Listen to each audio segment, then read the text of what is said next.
Revako malala amin'ny tompo, tsy tsara hitombo aminareo indray ny fahasoavana sy ny fiadanana fa amin'Andriamanitra iray tsika sy Jesosy Kristy tompo. Amen. Velo ny finoana ny mpino, hiainantsika indray izany amin'ity andro rehetra an'io sy ny fiainantsika tontolo. Andeha ny salamo fa 400. Salamo fa 400, andininy voalohany mitsahatra amin'ny andininy fahadimy no hiderantsika ny tompo izao. Salamo fa 400, andininy voalohany mitsahatra amin'ny andininy fahadimy. Hitsangantsika ry havako.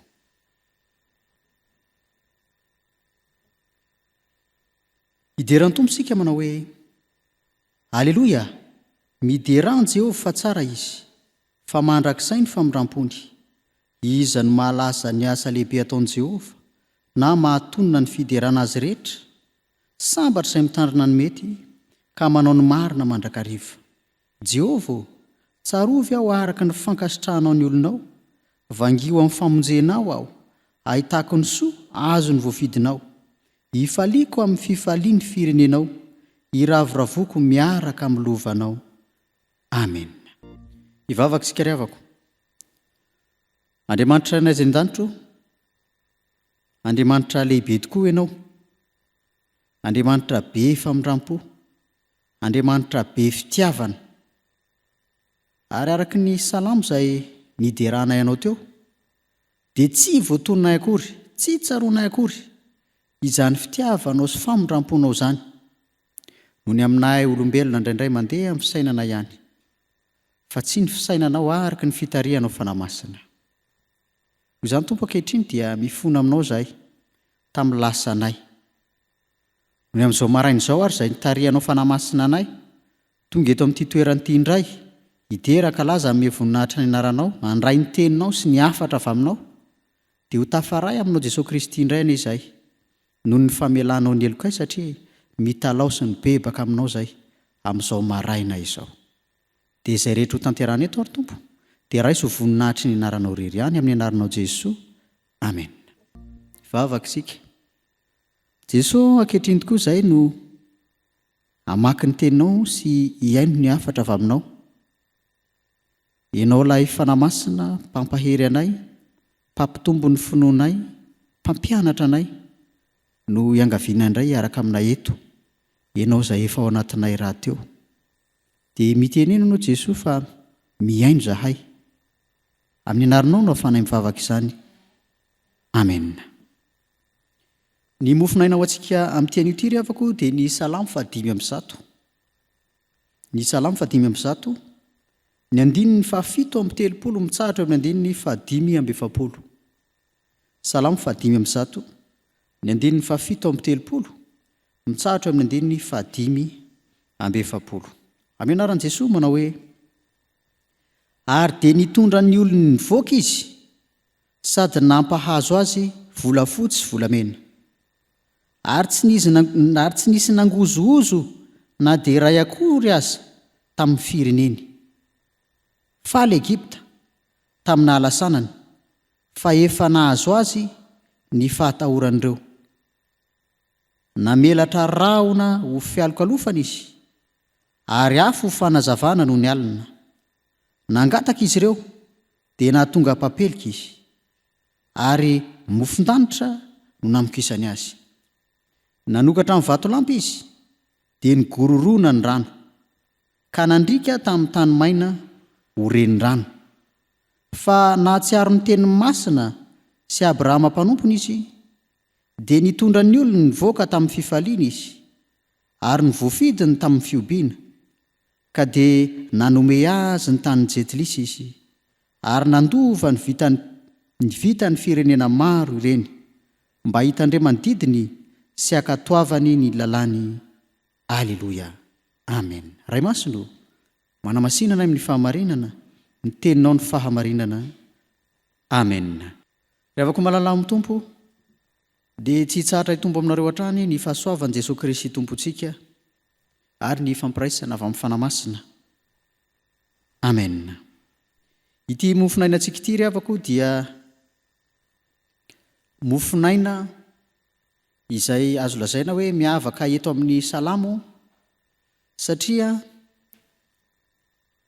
salamo fampianarana izy ity, izany hoe famerenana ao anatin'ny olona indray ny momba an'Andriamanitra, ireo tantara izay novakivakiany zanak'Israely mba ahatonga azy iorina tsara amin'ny finoana ny famonjen'Andriamanitra ireto zanak'Israely reto. Salamo tantara maneho ny fizotra ny tantara ny zanak'Israely ny aloha nanafahan'Andriamanitra azy ireo tany Egipta, tamin'ny fotoana nanafahan'Andriamanitra azy ireo tany Egipta, ary taoriany zany fotoana nanafahan'Andriamanitra azy ireo izany. Dia voalaza eto amin'ity, voafitina eto amin'ity salamo 5:1 koa izany rehetra izany. Ity fitantarana eto ity ry havako, eto amin'ity salamo 5:1 ity, dia manaraka tsara zotra sy fizotra ara-potoana ny fitantarana. Mindiny voalohany ka hatramin'ny 5:12 dia mitantara ny fanekena nataon'Andriamanitra tamin'ny Abrahama, Isaka ary Jakoba. Ny 9:20 mitsahatra ny 2:20 tantaran'i Josefa tany Egipta. Ny 13:20 ka hatramin'ny 17:20 iraka nampanaovan'Andriamanitra ny Mosesy sy Arona tany Egipta, izay nanomana ireo fanafahana n'Andriamanitra n'ireo zanak'Israely tao Egipta ireo. Ny 17:20 ka hatramin'ny 1:30 dia mitantara ny loza folo izay nataon'Andriamanitra tao Egipta. Ary ny 17:30 ka hatramin'ny 5:20 izay resantsika eto amin'ity mofinainantsika ity, dia ny fivoahana tao Egipta amonjy any tany Kanana. Dia indrintsika ry havako, ary izany no hitondrana afatra ho antsika amin'izao marain'izao. Ary tsy ireo andiny rehetra eo ara fa hibahana isika amin'ny andiny anankiray ihany no raisintsika amin'ity anio ity, ary amaranantsika azy ny andiny 5:20 moa rehefa avy eo. Fa rehefa jerena nefa io andininy 7:30 izay andraisantsika afatra sy ny andininy rehetra, dia azo fitinina manao hoe izay miaritra na koa izay maharitra dia omeny tompo valisoa, ary valisoa lehibe zany omen'Andriamanitra zany.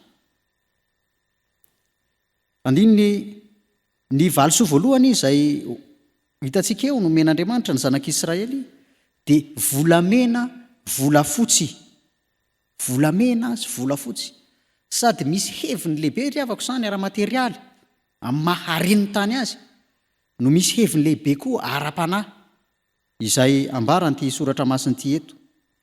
Noho izany dia tsy tonga ho azy akory ty hoe volamena sy vatosoa ity, fa misy heviny lehibe dia lehibe zany. Ny ara-panahiny io dia hoe ny fitiavan'Andriamanitra dia tsy miova, tsy miofo fa ao amin'ny olona mandrakariva. Na dia ny hevitra azy reto zanak'Israely reto fa taonarian'Andriamanitra izy, taona velan'Andriamanitra tao Egipta nandritra ny 300 taona izy ireo. Dia tsy miofo zany, tsy miofo. Izay no hevitra ara-panahiny hoe volamena sy vatosoa. Fa io koa ry havako dia hevitra ara-panahy ny finoana, ny finoana ao anatsika, ilay nomen'Andriamanitra atsika. Finoana tsy miofo, finoana tsy miova, satria nomen'Andriamanitra atsika zany. Noho izany izay rehetra nomen'Andriamanitra dia tsy miova, tsy miofo.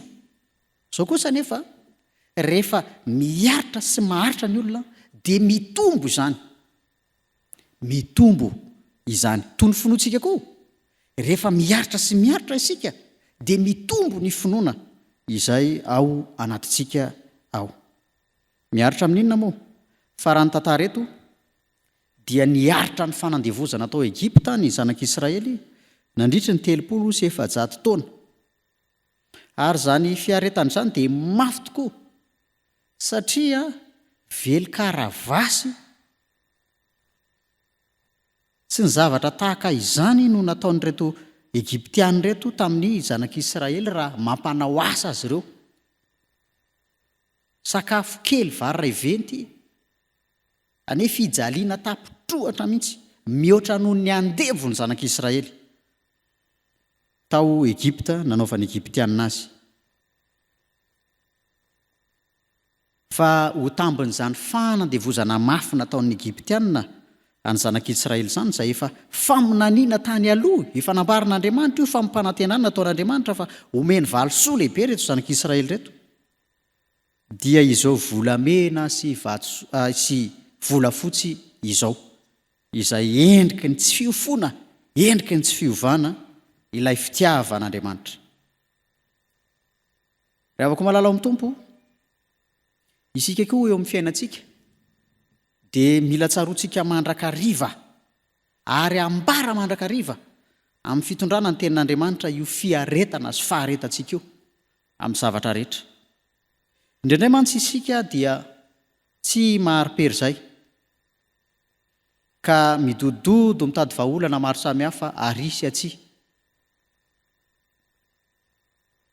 Ireo zanak'Israely ireo mety nanao izany ihany, fa tsy afaka tao Egypta moa noho ny fanandevozan'ny Egyptianina azy ireo.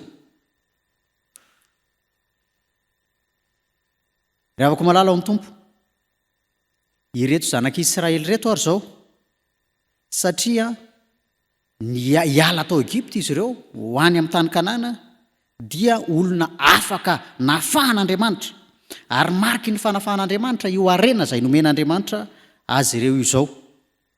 Misy karazana fanafahana anaky 3 na 4 lehibe reto ry havako lazaina amintsika, 4 izay hitantsika eto. Voalohany, ny olona izay miaritra sy miaritra eo amin'ny fanompona izay tanterahana dia afaka arabatana. Io zanak'Israely ireo afaka tamin'ny fivelesana sy ny fikapohana ny teny marary maro samihafa, izy ireo afaka arabatana, maivana arabatana. Faharoa, afaka aratsaina. Zany hoe afaka aratsaina zany rehavako dia ianao amin'izay zany no mihevitra, misaina ny momba ny tena sy momba ny ankohonanao, satria teo izy dia tsy niankina tamin'ny tenany ny tenany manokana, tsy niankina tamin'ny tenany koa ny ankohonany, ny fianakaviany, fa niankina tamin'ny Egyptianina avokoa izany rehetra izany. Izany rehefa afaka ao amin'Andriamanitra isika dia ampiasaintsika amin'izay ny saintsika hieverana manokana ny tenantsika, ny ankohonantsika, ny fianakaviantsika, ny fiarahamonina, ny fiangonana, ny hafa, izany rehetra izany.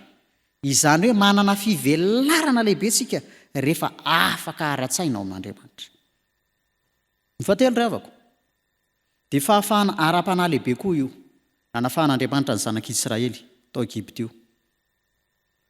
Zany fahafahana zany dia niala tamin'ny fanompon'Andriamanitra hafa, fa eo amin'izay ilay manompo ilay Andriamanitra andriana nahary, Andriamanitra nahary tongotra aman-tanana, Andriamanitra pahary sy mpamorona. Ny hoe Andriamanitra pahary moa ry havako dia ilay Andriamanitra ny teny manao hoe misy mazava dia nisy mazava, misy maizina dia nisy ny aizina. Fa raha vao miteny kosa isika hoe Andriamanitra mpamorona, dia ilay Andriamanitra naka tany ny volavolaina nomeny aina ka ho tonga olona. Noho izany isika olombelona dia tsy noharian'Andriamanitra fa noforonony tamin'izay nohariany. Izany isika olombelona. Ary izany mahatonga antsika hoe rehefa maty dia miverina amin'ny tany iray, miverina amin'izay nohariany ilay noforonony. Afaka ara-panahy izany olona nafahan'Andriamanitra izany. Ary izany olona nafahan'Andriamanitra izany dia afaka misafidy tsara hoe iza no Andriamanitra ho arahako. Raha voatery nanompo sampy izy tao Egypta dia eto izany olona afaka ara-panahy izany dia afaka misafidy tsara hoe iza no Andriamanitra ho tompoko. Dia teto moa izy dia nisafidy ilay Andriamanitra nanafaka azy tao Egypta. Tsy toy izany koa va isika eo amin'ny fiainantsika? Indrindratsindry isika retreto afaka ara-panahy, fa efa nisafidy kosa ilay Andriamanitra pahary atsika, pahary ny zavaboary rehetra sy mpamorona antsika. Ny fahaefatra eo ry havako izay fanandrifindrindra amin'izao volamena sy vatosoa zao dia le hoe afaka ara-materialy. Ny olona nafahan'Andriamanitra lay niaritra sy niaritra teo amin'ny fiainany teo dia afahan'Andriamanitra ara-materialy, volamena sy volafotsy. Dia izany volamena sy volafotsy izany mihitsy nomen'Andriamanitra azy ireo ny zavatra marina nefa ravako dia ity tsaroa fa ireo zanak'Israely izay afaka ara-materialy, ara-panahy, ara-batana. Izay lazain'ireo rehefa tonga tany amin'ny tany an-dalana ho any amin'ny tany Kanana izy ireo dia toa nahatsiaro indray fa tsy afaka. Ary rehefa nahatsiaro izy ireo fa toa tsy afaka loatra hoe manana ny tongolon'ny Egypta izy ireo, dia inona nataony? Nangonina indray ilay volamena sy vatosoa, nanaovana andriamanitra hafa. Nanenina indray izy ireo tamin'ilay andriamanitra izay nanafaka azy. Satria ny fieritreretany fa io andriamanitra io dia andriamanitra manolotra fotsiny, fa andriamanitra tsy mampiasa. Tsy zany anefa ny havako ry andriamantsika, fa andriamanitra efa manome antsika ny zavatra rehetra ho hitan'ny masontsika, ny ao an'ny saintsika, ny fotsika, ny vatantsika, ny mombantsika rehetra, ho ampiasaina, hiaretana, hiafiana mba ahazoantsika io volamena sy vatosoa. Areny etỳ an-tany raha baky teny io lazaina io. Voalazany soratra masina hoe izay tsy miasa aoka izy tsy hinana. Noho izany eo amin'ny fiainantsika isika ry havako dia tsy mila mipetrapetraka fotsiny, tsy mila manao ariary zato am-pandriana fotsiny, tsy mila memenina fotsiny. Ohatran'ny zanak'Israely rehefa tany an-dalana ho any amin'ny tany Kanana, memenina, fa mila mampiasa ny zavatra rehetra nomen'Andriamanitra mba ahazoantsika tompontsoa ara-materialy. Noho izany dia tsy natokana hantra ara-batana isika, tsy natokana hantra ara-materialy isika, fa ny zavatra rehetra dia nomen'Andriamanitra antsika. Izao kosa nefa ry havako, io arena nomen'Andriamanitra ny zanak'Israely io dia pirofo ilay fitiavany tsy miova teo amin'ny zanak'Israely. Fa ny tsy tsaroa ny zanak'Israely dia hoe io fitaovana nomen'Andriamanitra azy io dia fitaovana iarovana ny fitiavan'Andriamanitra ao anaty, iarovana ilay finoana ao anaty. Fa tsy izany moa taoriana ny zavatra nisy. Tsaroa ve ry havako malala ao amin'ny Tompo? Fa isika eo amin'ny fiainantsika raha tsy miezaka mafy dia mafy, ny fiainantsika ankapobeny ange dia toy ireo Egyptianina nikapoka sy ny velony zanak'Israely ireo mila nanantsika faharetana sy fiaretana izany eny amin'ny fiainantsika. Toan'ny olona izay nikapoka sy ny velony nandatsa nandroran Jesosy Kristy teo amin'ny hazo fijaliana, mialohany teo amin'ny hazo fijaliana, fa ny tambony izany rehetra izany fitsanganana maty, fandresena. Ravako malala ao amin'ny Tompo. Noho izany ary dia io finoana ao anatintsika vokatry ny fiaretana sy ny faharetana io, ilay tena volamena sy vatosoa men'Andriamanitra antsika. Io finoana ao anatintsika io no vavahady hidirantsika makao amin'ny fanjakany lanitra. Raha nivoaka tao Egypta ny zanak'Israely hamonjy ny fanjakany lanitra, isika kosa ny finoantsika ao anatintsika no vavahady hidirantsika makao amin'ny fanjakany lanitra, izay homanin'Andriamanitra ho antsika. Koa ary ahery amin'izany tsika ry havako malana. Faharoa ry havako izao,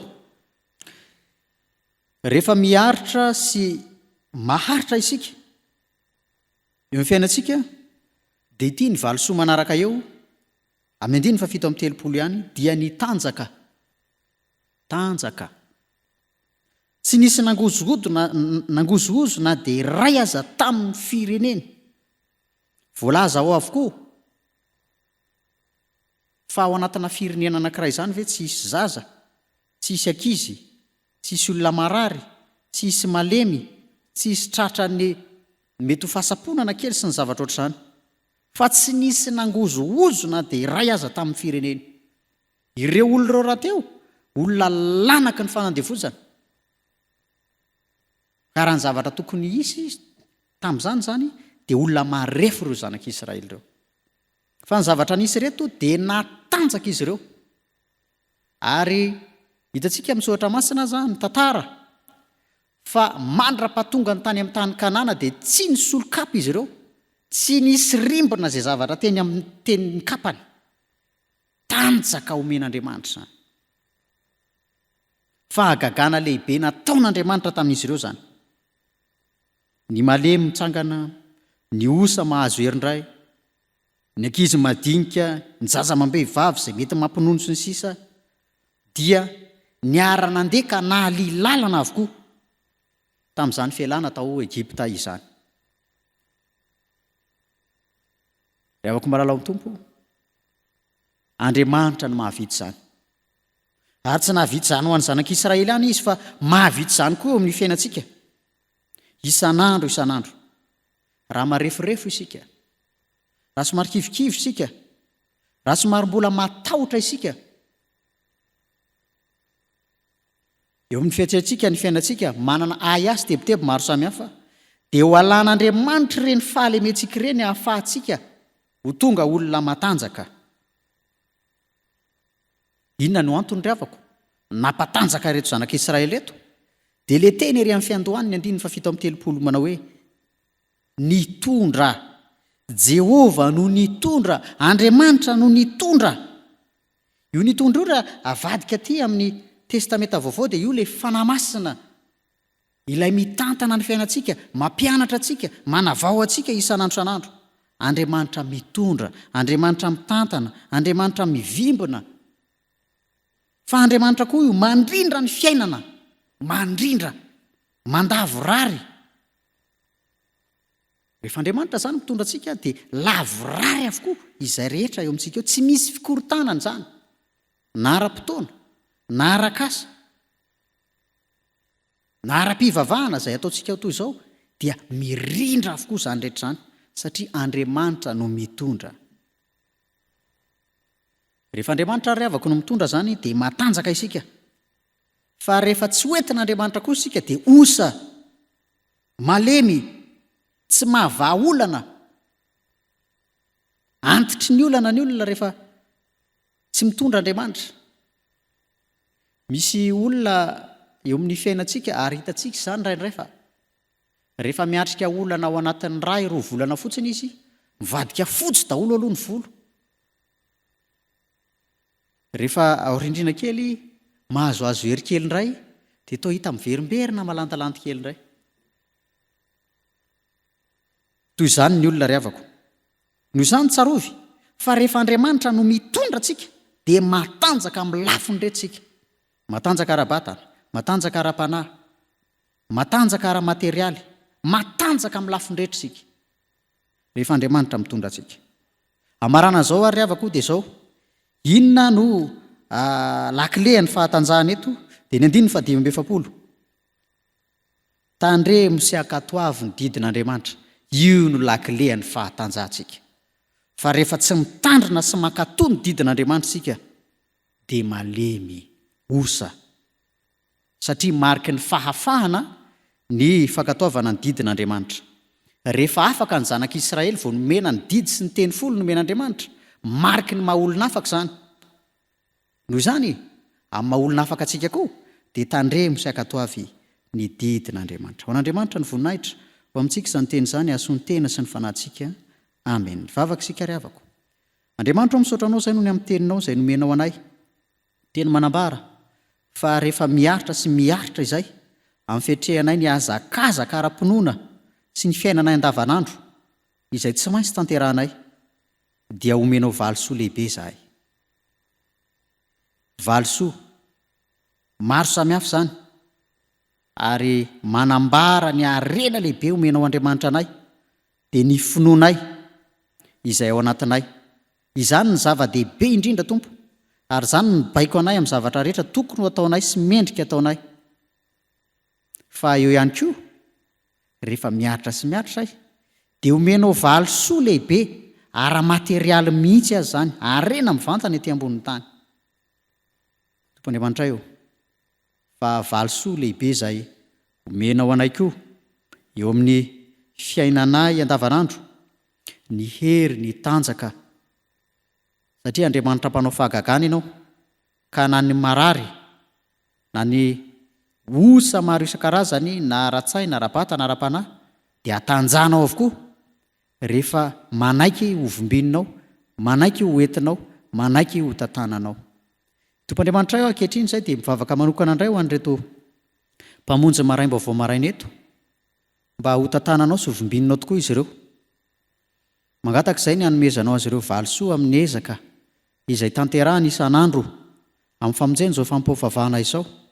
Fa tsy eto ihany fa amin'ny ezaka ara-panahy izay tanterahana ny amin'ny ankohonana sy tokantrano, eny an-dalana, any amin'ny fiasana, naiza misy azy ireo, dia ianao no hanolotra valosoa azy ireo.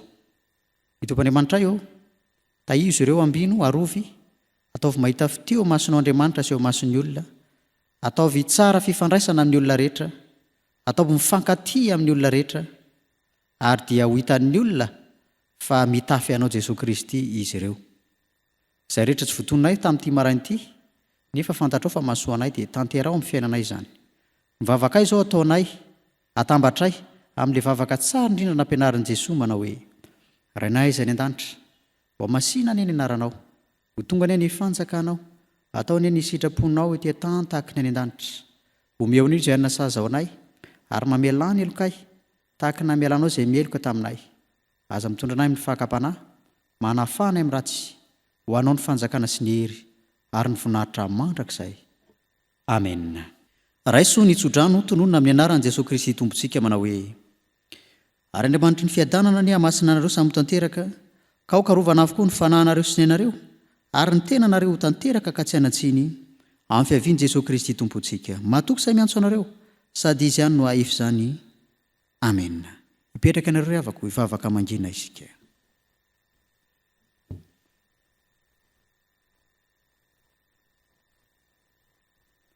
Ho an'Andriamanitra irery ihany ny voninahitra, amin'ny anaran'ny Ray sy ny Zanaka ary ny fanahy masina. Amen.